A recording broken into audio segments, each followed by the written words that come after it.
In the year 2347, humanity had stretched its reach far beyond Earth. The stars were no longer distant lights but destinations, places where humans lived, worked, and explored. Among the vastness of space, whispers spread, not among humans, but among the alien civilizations that watched from afar. They spoke of Earth's people with a mix of awe and fear. Humanity's rapid growth in technology, their relentless drive to innovate, and their refusal to back down even when faced with the unknown made them unlike any other species. On board the research vessel *EOS*, Daniel Harper leaned over his console, his brow furrowed as he studied the data streaming in from a nearby nebula. The nebula was unusual, glowing faintly with colors that shifted unpredictably. It wasn't just beautiful, it was strange. Strange enough to catch the attention of scientists like Daniel. His colleague, Rachel Monroe, stood beside him, her sharp eyes scanning the numbers on her own screen. "You see this?" Rachel pointed at a section of the data. "These pulses, they're repeating. Not random bursts, but patterns." Daniel nodded slowly. He had noticed it too. The signals weren't natural. Someone, or something, was sending them. "Could be interference," he said, though his tone suggested he didn't believe it himself. Rachel shook her head. "No, this is deliberate. Look at the intervals between the pulses. They match prime numbers." Prime numbers, a hallmark of intelligent communication. It was a method used by humans themselves when trying to make contact with extraterrestrial life. If these signals were artificial, then whoever sent them wanted to be found. But why? And who? Before Daniel could respond, Commander Lewis Grayson entered the room. Tall and stern, Grayson carried an air of authority that often silenced those around him. He glanced at their screens and frowned. "What have you got?" Rachel hesitated before speaking. "We think it's a message, or at least part of one. We're still decoding it." Grayson's expression darkened. "Keep it quiet for now. I don't want the crew jumping to conclusions." Without waiting for a reply, he turned and left the room. Rachel crossed her arms and looked at Daniel. "He's hiding something." Daniel sighed. "Of course he is. When isn't he?" But Rachel wasn't convinced it was just Grayson's usual secrecy. Over the past few weeks, she'd noticed things, strange orders, encrypted files appearing in the ship's database, and hushed conversations between Grayson and certain members of the crew. Something big was going on, and they weren't being told. As the hours passed, the signal grew stronger. The patterns became clearer, almost rhythmic. Then came the breakthrough. Rachel isolated a fragment of the transmission and played it aloud. At first, there was only static, but then words emerged, clear, precise, and spoken in perfect English. "You have awakened what should remain dormant. Turn back, or face annihilation." The room went silent.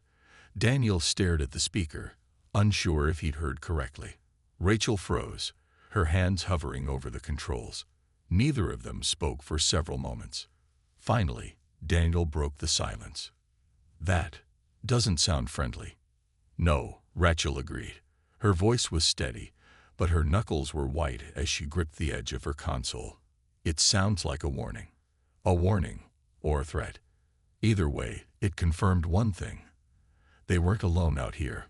Whatever was behind that nebula knew they were coming, and it didn't want them to get any closer."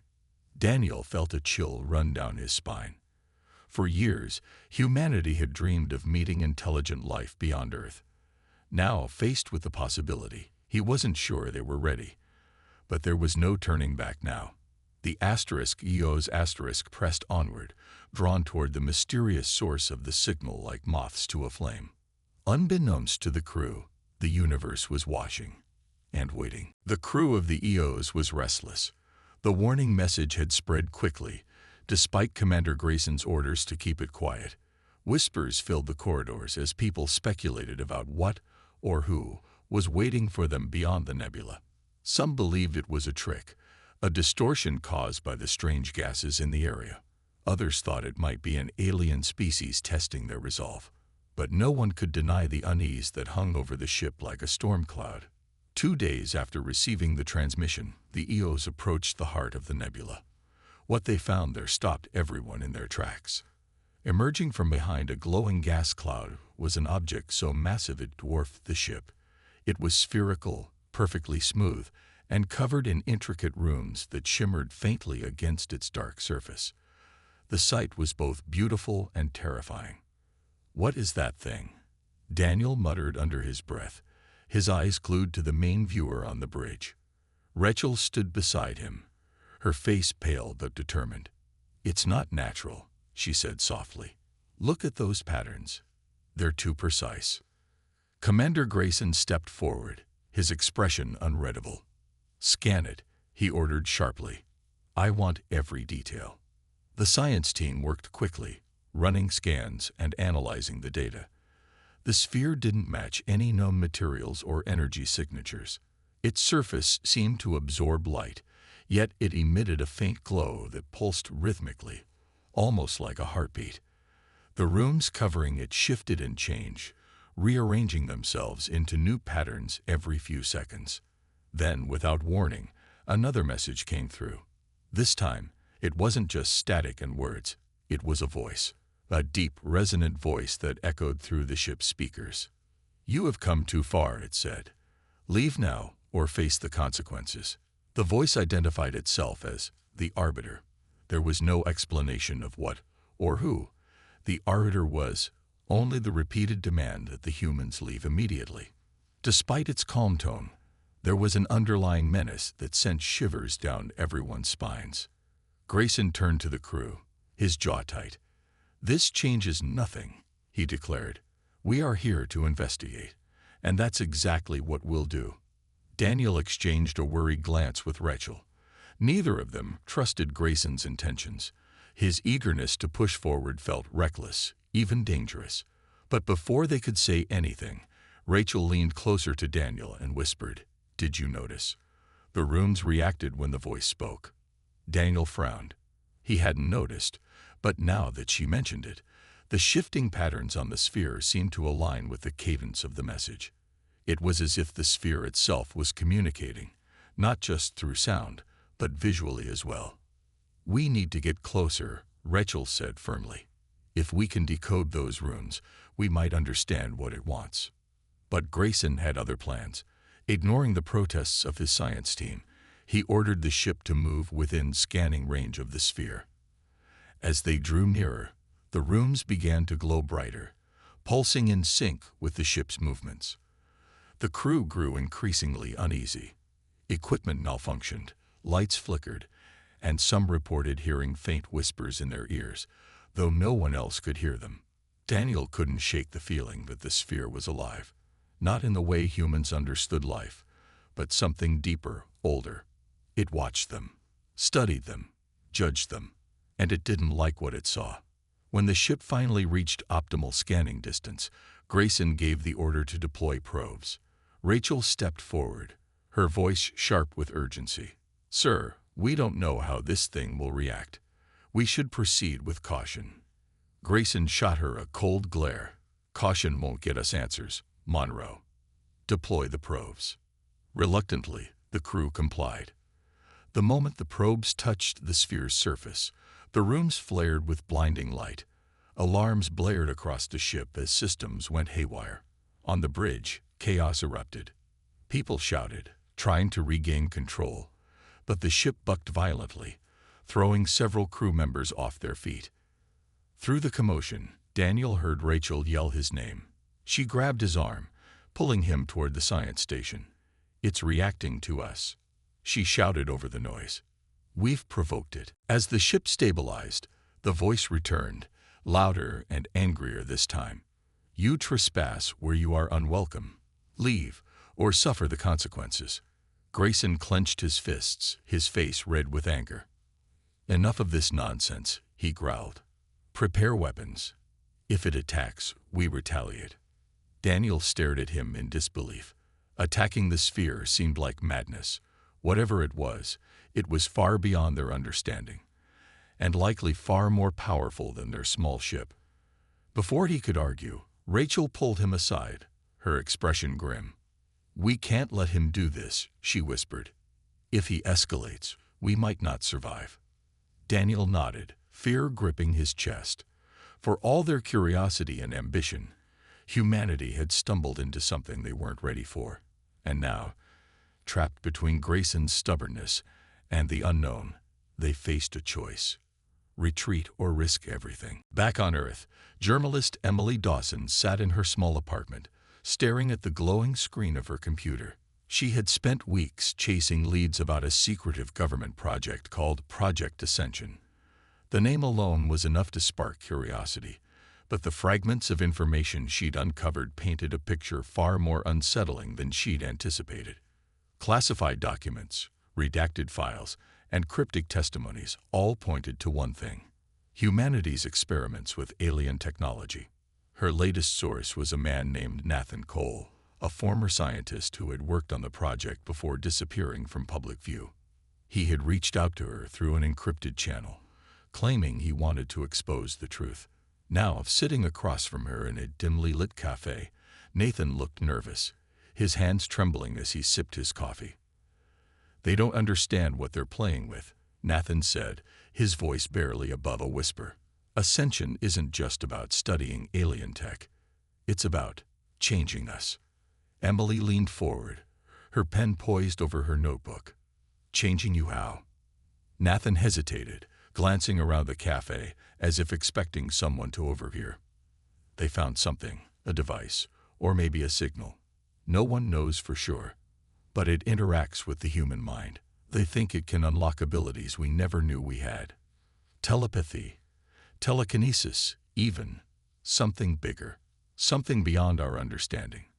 Emily frowned. "And you were part of this?" "For a while," Nathan admitted. "But I quit when I realized what they were willing to sacrifice to make it work." "People got hurt, Emily.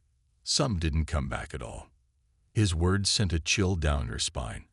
If what he said was true, then Project Ascension wasn't just dangerous, it was reckless. And yet, despite the risks, the government had pushed forward, driven by the same ambition that had taken humanity to the stars. Meanwhile, aboard the EOS, the situation grew increasingly tense. After the violent reaction from the sphere, Commander Grayson ordered the crew to maintain their distance while he analyzed the data. But the sphere wasn't done with them. Strange phenomena began occurring throughout the ship. Equipment malfunctioned without explanation, lights flickered, and some crew members reported hearing whispers, soft, indistinct voices that seemed to come from nowhere. Daniel Harper couldn't ignore the growing sense of unease. He started experiencing vivid dreams, unlike anything he'd ever had before. In these dreams, he stood in an endless void, surrounded by countless eyes watching him silently. Each time he woke up, he felt exhausted, as though the dreams drained him physically and mentally.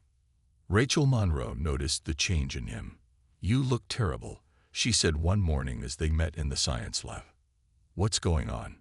Daniel hesitated, unsure how much to share. "I've been having dreams," he admitted finally, "about the sphere, about standing in this vast emptiness, being watched." Rachel's eyes widened. "That's strange. I've been having nightmares too.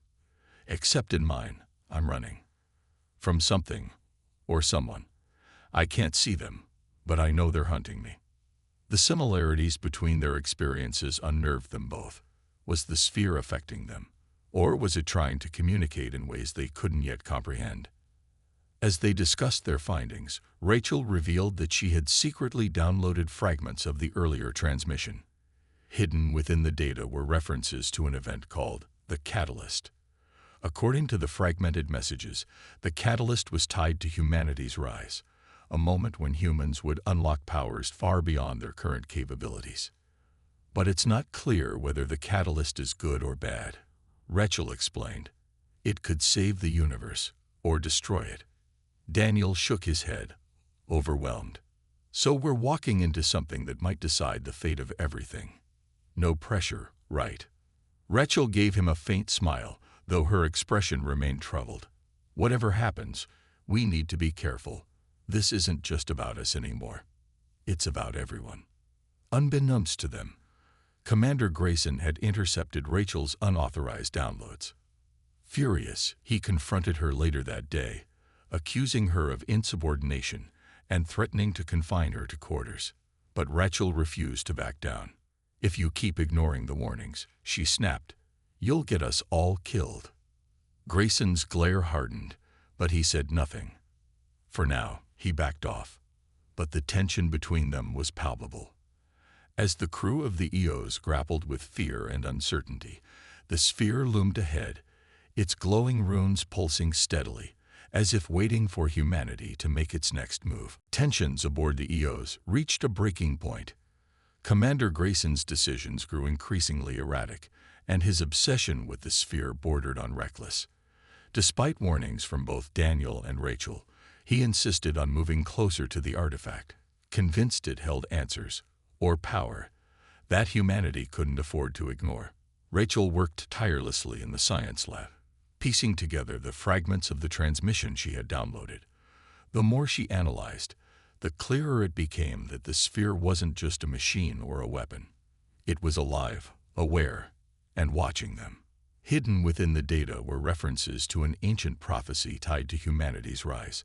According to the fragmented messages, other civilizations had encountered similar artifacts, and none had survived unchanged. Daniel joined her late one night, his face pale with exhaustion. "Anything new?" he asked quietly. Rachel nodded, her expression grim. "It keeps talking about the catalyst. Whatever that is, it's tied to us. To humanity. What does it mean?" Daniel pressed, leaning over her shoulder to study the screen. "I don't know," Rachel admitted, "but it feels like a test. Like the sphere is waiting to see what we'll do." Before they could delve deeper, the ship's alarms blared, startling them both. Rushing to the bridge, they found chaos. The sphere's rooms had begun glowing brighter than ever before, and the ship's systems were failing again.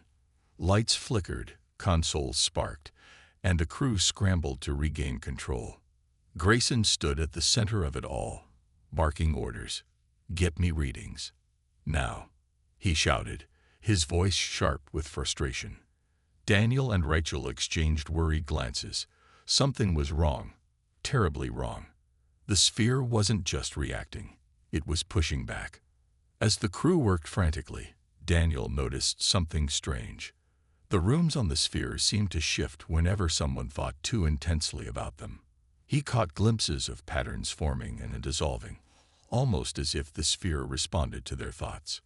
When he focused on it, the rooms flared momentarily, then settled into a new configuration. Rachel noticed it too. "It's reading us," she whispered. "Not just our actions, but our minds."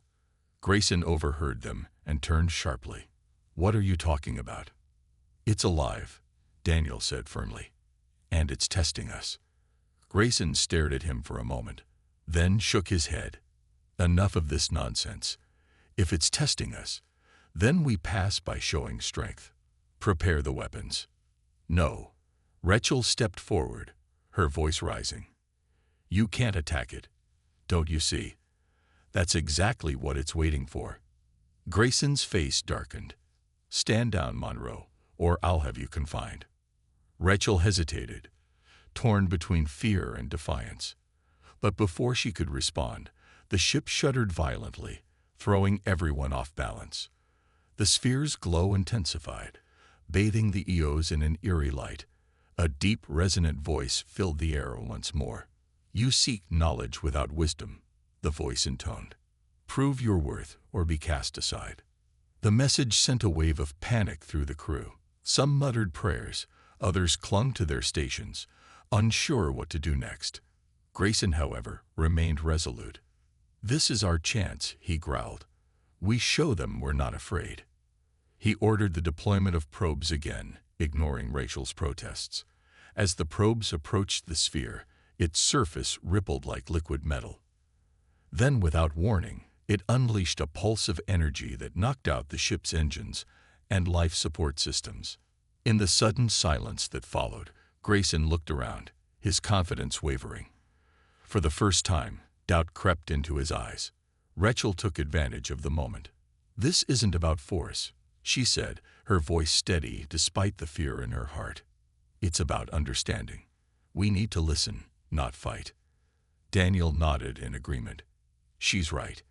If we keep provoking it, we might not survive." Grayson clenched his fists, torn between his instincts and the growing realization that he might be wrong. Finally, he let out a frustrated sigh. "Fine. But if this doesn't work, it's on you too." Relieved, Daniel and Rachel quickly devised a plan. Using the ship's communication systems, they attempted to send a message, not words, but emotions.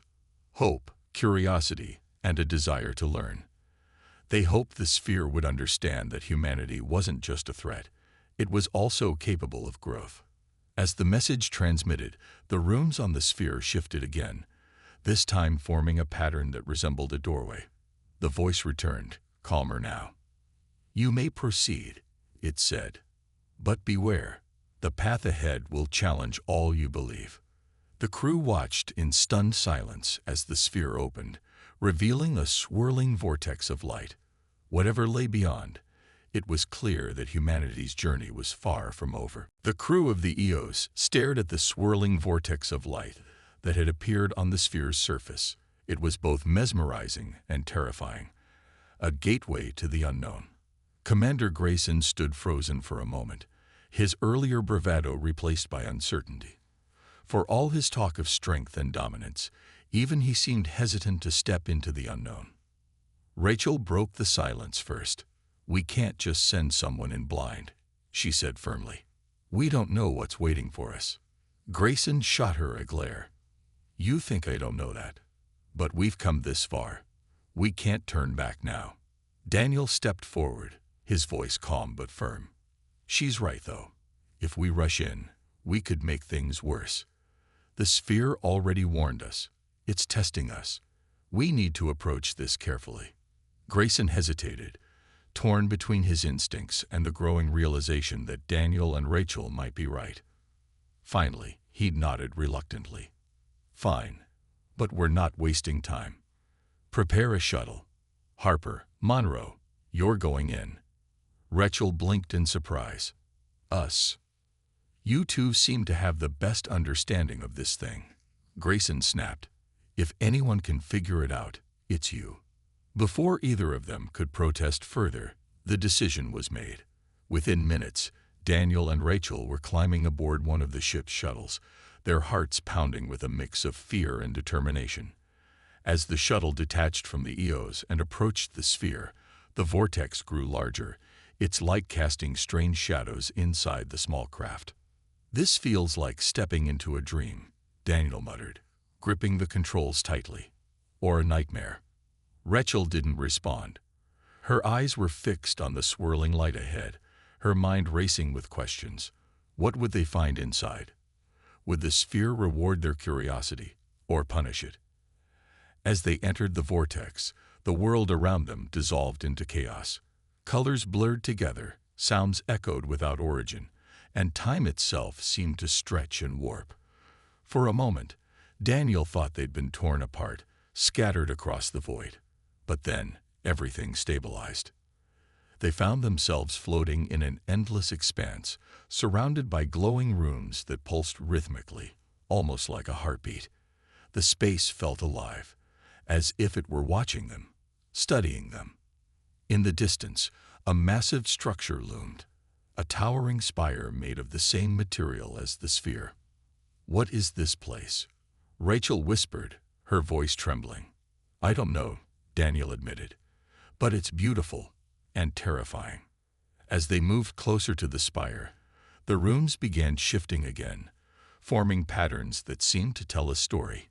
Images flickered in the air, scenes of civilizations rising and falling, planets being born and destroyed, and humanity's journey through the stars.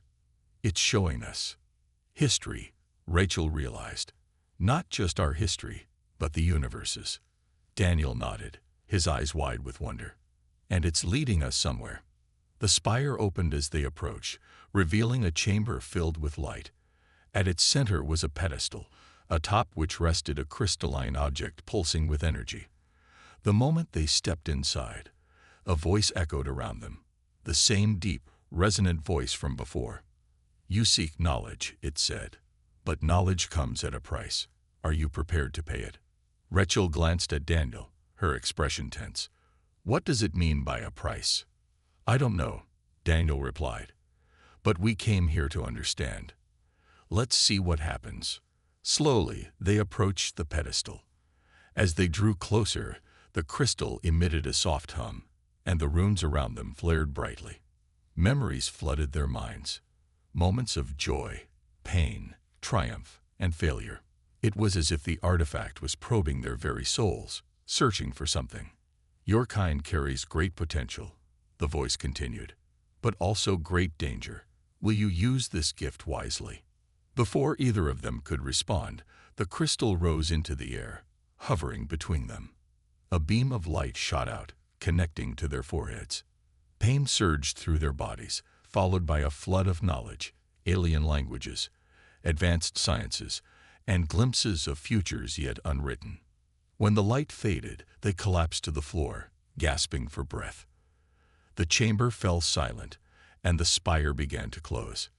"We need to go," Rachel said urgently, struggling to her feet. "Now." Daniel nodded, helping her up. They hurried back to the shuttle, their minds reeling from what they'd experienced. As they returned to the EOs, they knew one thing for certain.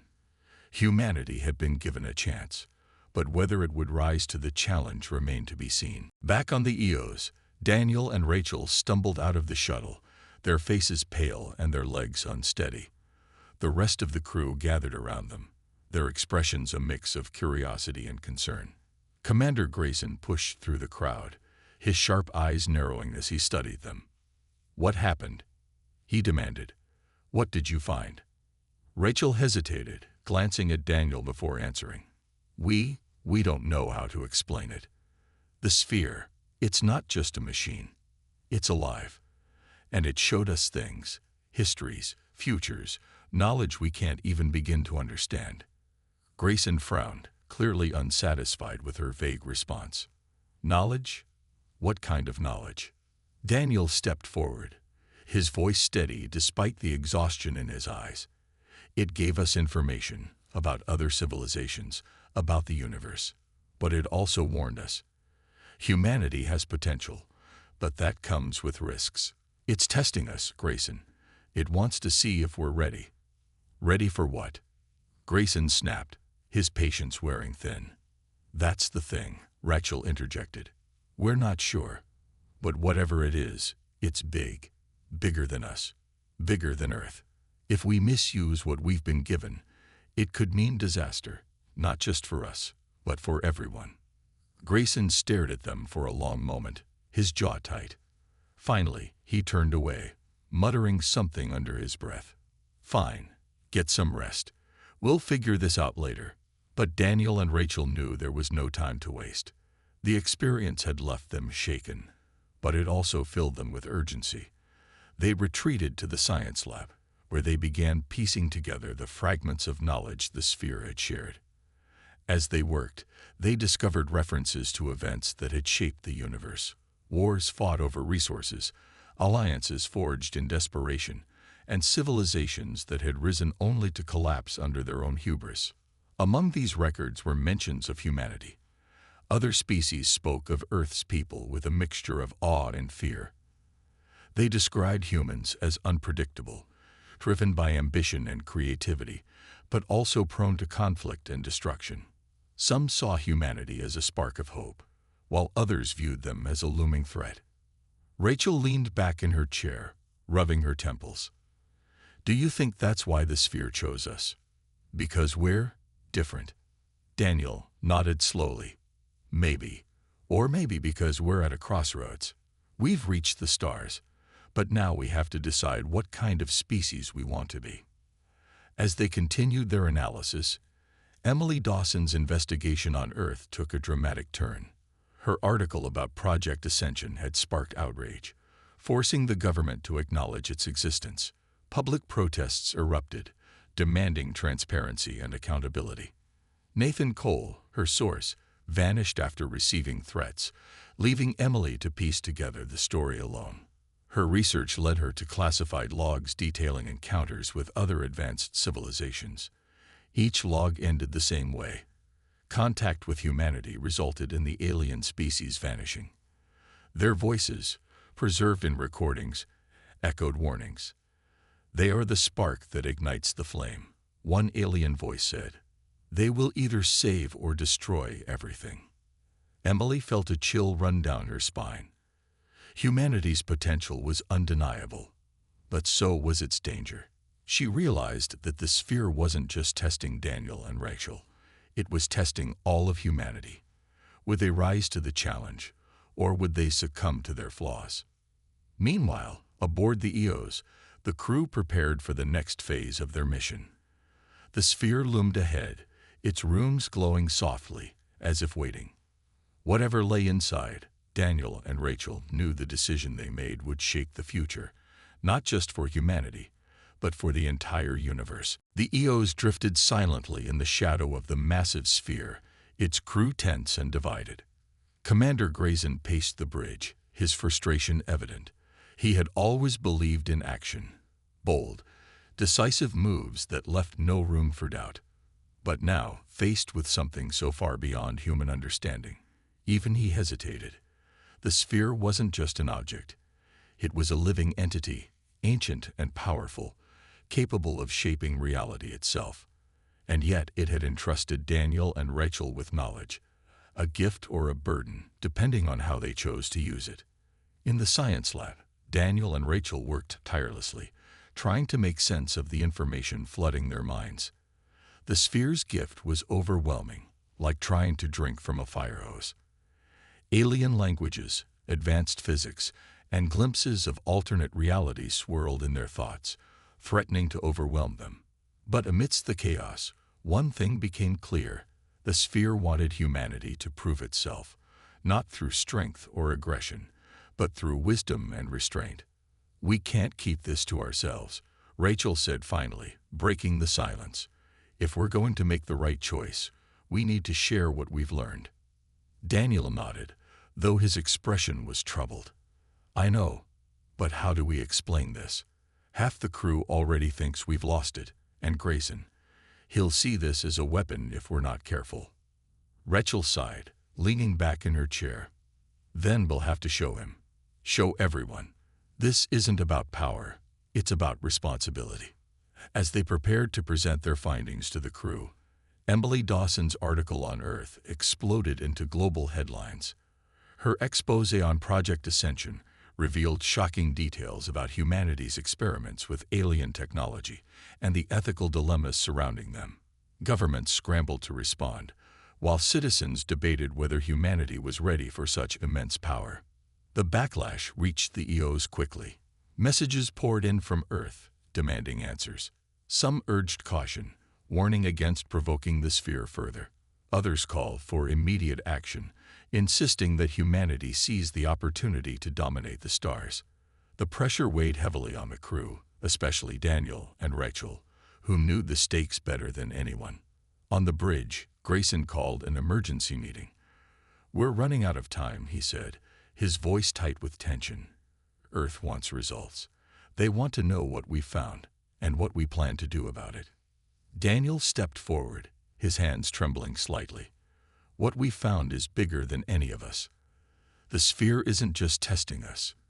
It's offering us a chance to grow, to become something more. But if we misuse what we've been given, the consequences could destroy everything." Grayson glared at him. "That's not good enough. We need a plan. What are you suggesting?" Rachel took a deep breath, steeling herself. "We go back inside. We interface with the sphere directly. If we can understand it, if we can show it that we're willing to learn, it might trust us." The room fell silent. Even Grayson seemed taken aback by the suggestion. Finally, he shook his head. "Too risky. If you're wrong, we lose everything." "But if we're right," Daniel countered, "we gain everything." After a long pause, Grayson relented. "Fine. But if this goes south, it's on you. With the decision made, Daniel and Rachel boarded the shuttle once more, their hearts pounding as they approached the sphere. The rooms shifted and pulsed, reacting to their presence. As they entered the vortex, the same swirling expanse greeted them, leading them back to the spire and the crystalline artifact within. This time, the voice spoke immediately. "You have returned. Why?" Rachel stepped forward, her voice steady despite her fear. "We want to understand, to learn, to prove that we're worthy." The artifact hummed softly, its light growing brighter. "Prove yourselves," it said. "Show me your kind's true nature." Daniel closed his eyes, focusing on the emotions swelling inside him: hope, curiosity, determination. He reached out mentally, connecting with the artifact. Images flooded his mind: humanity's struggles, triumphs, and failures. He saw wars fought over greed, but also acts of kindness and sacrifice. He felt the duality of human nature, the capacity for both creation and destruction. Rachel joined him, her thoughts blending with his. Together, they shared humanity's story, warts and all. They didn't try to hide their flaws or justify their mistakes. Instead, they showed the sphere the truth: that humanity was imperfect, but capable of growth. For a moment, there was only silence. Then the artifact pulsed with light, and the voice spoke again. "You are flawed, but you seek to improve. That is rare. You may proceed, but remember, the choice remains yours." The chamber shimmered, and the artifact opened fully. The core of the artifact pulsed with a soft, golden light, radiating warmth that filled the chamber. Daniel and Rachel stood frozen for a moment, their eyes locked on the glowing center. It was mesmerizing, almost hypnotic, but beneath its beauty lay an undeniable power, one that could shape the fate of humanity and the universe. "What do we do now?" Rachel whispered, her voice trembling. Daniel hesitated, his mind racing. The sphere had trusted them this far, but activating the core felt like stepping into uncharted territory. "We have to be careful," he said finally. "If we trigger it without knowing what it does, we could make things worse." Rachel nodded, though her expression remained tense. "But we can't just leave it here. If Grayson finds out about this, he'll try to use it as a weapon." Daniel knew she was right. The commander's ambition was dangerous, and if he got his hands on the core, there was no telling what he might do. They had to act, but wisely. As they approached the core, the runes around them shifted again, forming patterns that seemed to guide them forward. Images flickered in the air, visions of alternate realities where humanity had either thrived or collapsed. In one, Earth flourished as a beacon of peace and unity, leading other species toward cooperation. In another, humanity ruled the galaxy through fear and oppression, leaving destruction in its wake. These are possibilities, Rachel realized aloud. Futures that could happen depending on how we use this. Daniel stared at the images, his heart heavy with the weight of responsibility. It's not just about us. Every decision we make affects everyone else. The artifact hummed softly, responding to their thoughts. The voice returned, calm but firm. "You stand at a crossroads. Choose wisely." Rachel turned to Daniel, her eyes searching his. "What do we do? Activate it or destroy it?" Daniel shook his head. "Neither feels right. Activating it could unleash something we can't control. Destroying it might close doors we haven't even opened yet." "Then what's the third option?" Rachel asked, frustration creeping into her voice. Before Daniel could respond, the chamber trembled slightly, and the runes began glowing brighter. A new image appeared, a vision of the sphere stabilizing rifts in space-time, repairing damage caused by centuries of conflict and exploration. But alongside it came a warning. If misused, the core could tear those rifts wider, unraveling the fabric of reality itself. "We stabilize it," Daniel said suddenly, his voice filled with determination. "We use the core to fix what's broken, to heal, instead of harm." Rachel blinked, considering the idea. "That's risky too." What if we fail? We won't, Daniel replied firmly. Not if we trust each other and ourselves. Taking a deep breath, they stepped closer to the core. Daniel extended his hand, feeling the energy pulse against his palm. Memories flooded his mind again, moments of human kindness, resilience, and hope.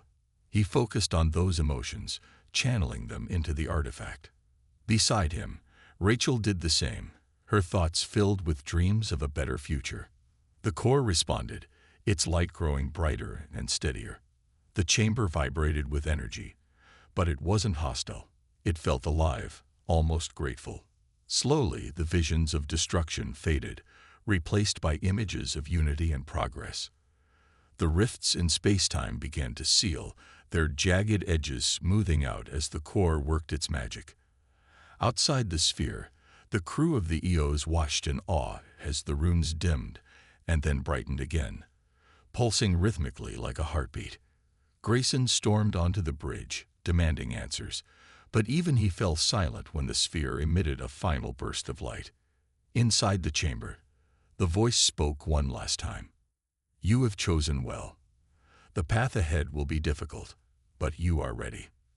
The core dimmed, its glow fading as the chamber began to close.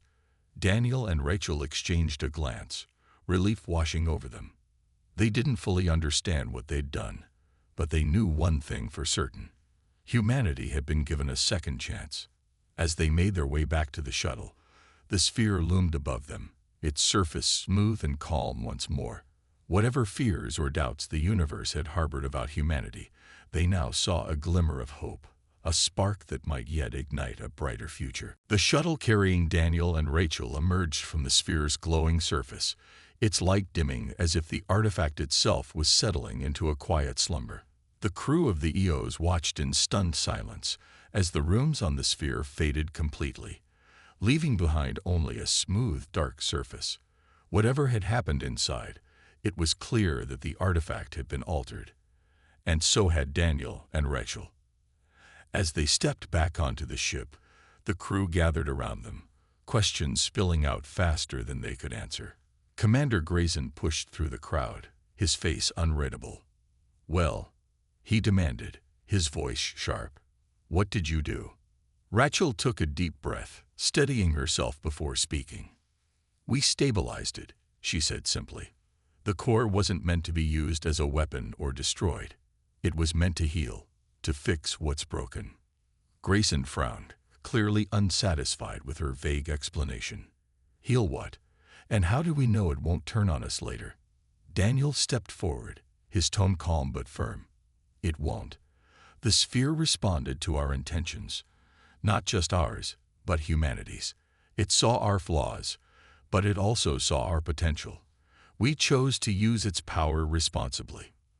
Grayson stared at him for a long moment, then turned away without another word. Whether he believed them or not, there was nothing left to argue about. The sphere had gone silent, its mission apparently complete. Back on Earth, Emily Dawson published her final article on Project Ascension, tying together everything she had uncovered. Her words resonated across the globe. Humanity stands at a crossroads. The power to shape the universe lies within our grasp, but so does the risk of destroying ourselves and countless others. What we do next will define who we are. Public reaction was mixed. Some hailed the discovery as a turning point, a chance for humanity to rise above its past mistakes. Others feared the unknown, convinced that such immense power would inevitably lead to disaster. Governments scrambled to establish new protocols, while scientists worked tirelessly to understand the implications of what Daniel and Rachel had done. Aboard the EOs, life slowly returned to normal, or as close to normal as it could be after encountering something so extraordinary. The crew debated endlessly about the sphere and its purpose, but no one doubted that they had witnessed something unprecedented. For Daniel and Rachel, the experience had changed them in ways they were still trying to understand. They felt connected, not just to each other, but to something greater, as if the knowledge they'd gained had opened their minds to possibilities beyond human comprehension. One evening, As the ship drifted quietly among the stars, Daniel and Rachel stood side by side on the observation deck, gazing out at the endless expanse of space. The sphere was gone now, vanished without a trace, but its presence lingered in their thoughts. "What happens next?" Rachel asked softly, breaking the silence. Daniel shrugged, a small smile tugging at the corners of his mouth. "I don't know, but whatever it is, we'll face it together." Rachel nodded, her eyes reflecting the distant stars. "Do you think we made the right choice? About the core, I mean." "I do," Daniel replied without hesitation. "We didn't just choose for ourselves. We chose for everyone. Humanity's future isn't written yet, but we gave it a chance to be something better." For all their doubts and fears, they couldn't deny the sense of hope that filled them. The universe had tested humanity, and humanity had passed, at least for now. The road ahead would be difficult, filled with challenges and hard decisions, but they had proven one thing: even flawed beings could strive for greatness. As the EOS continued its journey, the crew began to notice subtle changes, not just in themselves, but in the way they interacted with each other. Conversations grew more thoughtful, actions more deliberate. Even Grayson seemed less abrasive, though he remained as stern as ever. It was as if the sphere's influence had left an invisible mark, reminding them of the responsibility they carried. In the weeks that followed, reports came in from across the galaxy. Rifts in space-time had begun to stabilize. Planets once thought lost were reappearing, and species previously driven to extinction were showing signs of recovery. Though no one could say for certain whether these changes were directly linked to the sphere, the timing was too coincidental to ignore. Humanity had taken its first step toward becoming stewards of the cosmos, guided by the lessons of the past and the promise of the future. And somewhere, hidden among the stars, the sphere watched silently, waiting to see what they would do next. Months passed, and the events surrounding the sphere became a turning point for humanity. The knowledge Daniel and Rachel had brought back from their encounter spread slowly but surely, shared with scientists, leaders, and thinkers across the globe.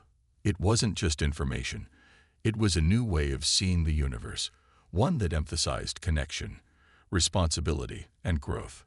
For the first time in history, humanity began to unite, not out of fear, but out of hope. The rifts in space-time continued to heal, and reports poured in from colonies on distant planets. Strange phenomena that had once plagued explorers, disappearing ships, unstable wormholes, and mysterious distortions, began to fade. Life returned to areas once thought lost, and ecosystems damaged by centuries of exploitation showed signs of recovery. Even alien species, wary of humanity's rise, started reaching out cautiously, curious about the changes they observed.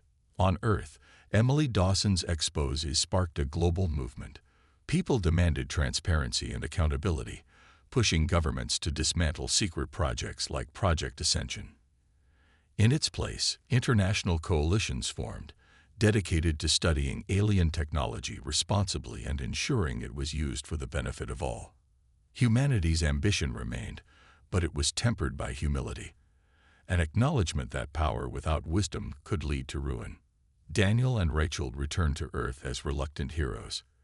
Their faces were plastered across news outlets, their story told and retold in countless interviews. But they avoided the spotlight whenever possible, preferring quiet conversations over public speeches. They knew the real work lay ahead, helping humanity navigate the challenges of its newfound role in the cosmos. One evening, they stood together on a hill overlooking the city bathed in twilight. The lights below shimmered like stars, a reminder of how far humanity had come and how far it still had to go. "What do you think the sphere wanted from us?" Rachel asked, breaking the silence. Daniel thought for a moment before answering. "I think it wanted to see if we could change. Not just technologically, but as people. It gave us a chance to prove we're more than our mistakes." Rachel smiled faintly. "Do you think we'll keep proving it?" "We have to," Daniel replied. "The universe is watching now. And this time, We can't afford to fail.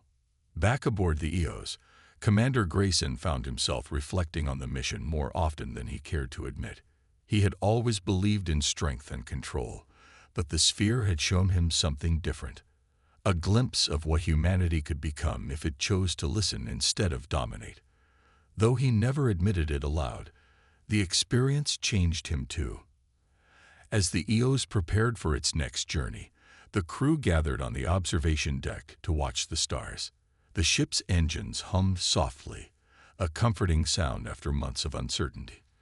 They didn't know what awaited them beyond the horizon, but for the first time, they felt ready to face it. Far away, hidden among the stars, the sphere watched silently. Its runes no longer glowed, but its presence lingered, a guardian waiting to see whether humanity would rise to meet its potential. The universe had feared humanity once, but now, it waited with cautious optimism. Humanity's spark had been ignited, and though the flame was fragile, it burned brightly against the vast darkness of space. The road ahead would be long and uncertain, but one truth remained clear. Humanity had proven it was capable of greatness. Whether it would choose to wield that greatness wisely was a question only time could answer. And so, under the watchful eyes of the cosmos, humanity stepped forward, not as conquerors or destroyers, but as creators, dreamers, and stewards of the stars.